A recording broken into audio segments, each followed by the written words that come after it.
के जाने माने रईस हीरा चंद और उनकी पत्नी सुजाता की चमचमाती मेहंदी का बंगाल की एक पुरानी बस्ती की सुनसान गली में एक बेरौनक से पुराने मकान के बाहर आकर रुकती है। सुजाता, ये तुम मुझे किस जगह लेकर आई हो? ये तो कोई गरीबों की बस्ती लगती है। यहाँ ऐसा क्या है? हीरा चंद के कुछ भी समझ में नहीं आ रहा था कि सुजाता उसे ऐसी अजीब सी जगह क्यों लाई है, जिस मकान में दिन में भी अंधेरा दिख रहा था और धुआं उठ रहा था। आप मेरे साथ अंदर चलिए, सब समझ जाएंगे। यहाँ हमारी हर समस्या का समाधान मिलेगा। सुजाता और हीरा चंद आशंकित कदमों से उस मकान में दाखिल होते हैं। तभी उन्हें किसी महिला की भारी आवाज सुनाई पड़ती है। चले आओ, चले आओ। हीरा चंद ने देखा कि उस मकान के अंदर अंधेरा था। अचानक हीरा चंद की निगाह एक कमरे की ओर पड़ी, जिसके अंदर हल्की हल्की सी रोशनी आ रही थी और उस कमरे के अंदर से धुआं उठ रहा था। शायद उस कमरे के अंदर आग जल रही थी। ये किसकी आवाज है? यहाँ इतना अंधेरा क्यों है और ये धुआं कैसे उठ रहा है? मेरा तो यहाँ दम घुट रहा है। सुजाता और हीरा चंद धीरे धीरे कदमों से उस कमरे के अंदर चले गए। अंदर वाले कमरे में बिखरे बाल वाली एक खूबसूरत सी बूढ़ी औरत सामने जल रही आग में एक मुर्गी की गर्दन काटकर उसका खून गिरा रही थी और मुर्गी का शरीर छटपटा रहा था। ये देखकर सुजाता को अफगाई आने लगी। हीरा चंद ने सुजाता की ओर देखकर कहा, तुम ही मुझे यहाँ लेकर आई हो और खुद ही घबरा रही हो। कौन है ये भयानक सी शक्ल वाली औरत और हम यहाँ क्यों आए हैं? अचानक उस औरत ने एक झटके में मुर्गी की गर्दन से अलग कर दी। ये देखकर सुजाता के मुंह से चीख निकली और सेठ हीरा चंद भी सहम गया। वो बहुत डरावना नजारा था। ये अघोरा ताई है। ये हमें अपनी काली तंत्र विद्या से संतान सुख प्रदान कर सकती है, इसलिए मैं आपको यहाँ लेकर आई हूँ। कैसी बात करती हो? जहाँ बड़े से बड़े डॉक्टर सफल नहीं हुए, वहाँ ये मामूली औरत क्या कर लेगी? हीरा चंद की बात सुनकर अघोरी ताई ने गुस्से से हीरा चंद की ओर देखकर कहा, नादान हीरा चंद, काली विद्या में इतनी शक्ति है कि मरे को भी जिंदा कर दे। संतान पैदा कराना कौन सा मुश्किल है? तुम्हें मेरा नाम कैसे पता? क्या तुम सच में हमें संतान सुख दिला सकती हो? तुम जितनी दौलत मांगोगी मिल जाएगी। अगर ये संभव है तो संतान का नाम सुनते ही हीरा चंद की आंखों में चमक आ गई। वह संतान के लिए कुछ भी कर सकता था। तुम लोगों को मुझे एक नवजात शिशु लाकर देना होगा। मैं उस शिशु की बलि चढ़ा दूंगी और फिर वही शिशु तुम्हारे घर में फिर से जन्म लेगा। नवजात शिशु की बलि का नाम सुनते ही सुजाता और हरिचंद डर के मारे सिहर गए, पर उनकी आंखों में उनकी संतान का सपना ज्यादा बड़ा था। वो सब करने को तैयार थे। अघोरा ताई, आप जैसा कहेंगे हम वैसा करेंगे। बस हमें संतान सुख दिला दो। बिना वारिस की हमारी दौलत किस काम की? संतान सुख के लिए अंधे हो चुके सुजाता और हरिचंद अपनी नौकरानी शीला से एक नवजात बच्ची चोरी करवा के अघोरी ताई को दे देते हैं।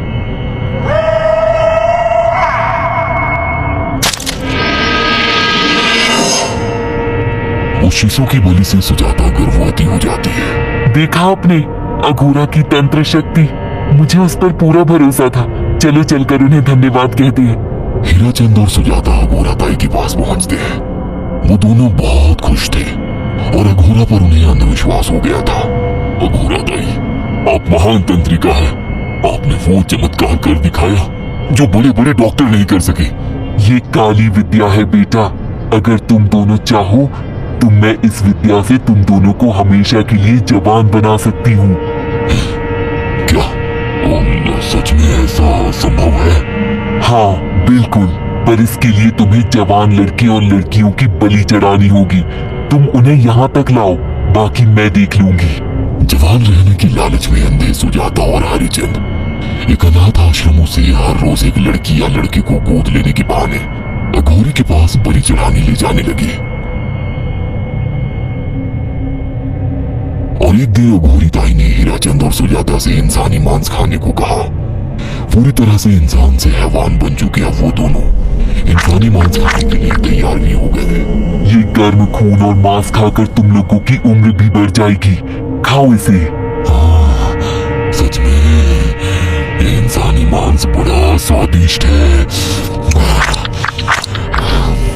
अघोरा ने अपनी बातों में फंसाकर सुजाता और हरिचंद को नरभक्षी बना दिया था। वो तीनों हर दिन बलि चढ़ाकर खून पीकर मांस खाने लगे। नौकरानी शीला भी नए शिकार लाने में उनकी मदद करती थी, मगर एक दिन शीला को शिकार नहीं मिला। मेम साहब, आज एक भी शिकार हाथ नहीं लगा और मैं बहुत थक गई हूँ और घर जाकर थोड़ा आराम करना चाहती हूँ। कोई बात नहीं शीला, एक छोटा सा काम है, तुम हमारे साथ चलो, लौटने में हम तुम्हें घर छोड़ देंगे। जी मेम साहब। शीला नहीं जानती थी कि शिकार नहीं मिलने से सुजाता और हरिचंद अंदर से बौखला गए थे और उनके दिमाग में एक शैतानी चाल चल रही थी। सुजाता, ये बेहोशी की दवा है, शीला के कान में बैठते ही तुम उसे सुना देना। आज हमें इसी की बलि देनी होगी। इसने हमारे यहाँ का बहुत खाना खाया, अब हम लोग इसे खाएंगे। वैसे भी ये आगे चल के हमारे लिए खतरा बन सकती थी। कार में बैठते ही सुजाता शीला को बेहोश कर देती है और वो लोग सीधे अघोरिताई के यहाँ पहुंच जाते हैं, जहाँ अघोरिताई शीला की बलि चढ़ा देती है और तीनों मिलकर उसे नोच कर खाते हैं। अघोरिताई, हमको बलि चढ़ाते हुए पूरा 1 साल हो गया है। हमारा बेटा भी साल भर का हो चुका है। अब और कितनी बलि देनी होगी? बस एक आखिरी क्रिया और बची है, उसके बाद तुम दोनों हमेशा के लिए जवान हो जाओगे। कैसी क्रिया अघोरिताई? 3 दिन बाद सूर्य ग्रहण है, हमें पास के घने जंगल में एक विशेष क्रिया करनी होगी। उसके बाद तुम लोग कभी बूढ़े नहीं होगे। कितना अच्छा होगा, हम हमेशा जवान रहेंगे और सालों साल तक अपनी दौलत से ऐश करेंगे। हाँ, सच कहा, अघोरिताई ने हमारे हर सपने पूरे कर दिए। 3 दिन बाद बंगाल के बियाबान जंगल में कोहरे और ओस से भीगे पेड़ों के बीच एक घने बरगद की बेलों पर कटे इंसानी सिर लटक रहे थे, जिसमें से खून टपक रहा था। काले जादू का सामान भी रखा था। कितनी भयानक जगह है ये, हर तरफ कटे हुए सर लटक रहे हैं। थोड़ी देर में सब समझ जाओगे, बैठ जाओ और मेरे साथ ये मंत्र दोहराओ। अघोरा, ये किन लोगों की कटी हुई गर्दनें हैं? आप यहाँ क्या करने वाली हो? हीराचंद की बात सुनकर अघोरा जोर जोर से हंसने लगी और उसने एक शैतानी हंसी हंसते हुए हीराचंद की ओर देखकर कहा, तुम जैसे ही लोगों ने अपनी इच्छाओं को पूरा करने के लिए इन लोगों की बलि चढ़वाई है और फायदा उठाया है। अब तुम दोनों आंखें बंद करके यहाँ बैठ जाओ और मेरे साथ मंत्रों को दोहराते जाओ। अघोरा ने सुजाता और हरिचंद को वशीकरण मंत्र और काले जादू के इस्तेमाल से सम्मोहित कर दिया और देखते ही देखते वो भयानक डायन में बदल गई और चीखती हुई बोली, अब मैं तुम दोनों की बलि चढ़ाकर अमर हो जाऊंगी, क्योंकि तुम लोगों ने 100 लोगों की बलि का खून पिया है। देखते ही देखते उस डायन ने फरसे से एक एक करके सुजाता और हरिचंद की गर्दन काट कर जल रही आग में बलि चढ़ा दी और उनका गर्म खून पीने लगी। जब तक तुम जैसे मूर्ख और लालची लोग अपने फायदे के लिए दूसरों को मेरे पास लाते रहेंगे, मैं उनका फायदा उठाकर ऐसे ही उनकी बलि चढ़ाती रहूंगी। दरअसल अघोरा एक डायन थी और अपना स्वार्थ पूरा करने के लिए उसने हीराचंद और सुजाता की लालच का फायदा उठाकर उनकी भी बलि चढ़ा दी। बुरे काम का बुरा ही नतीजा मिलता है।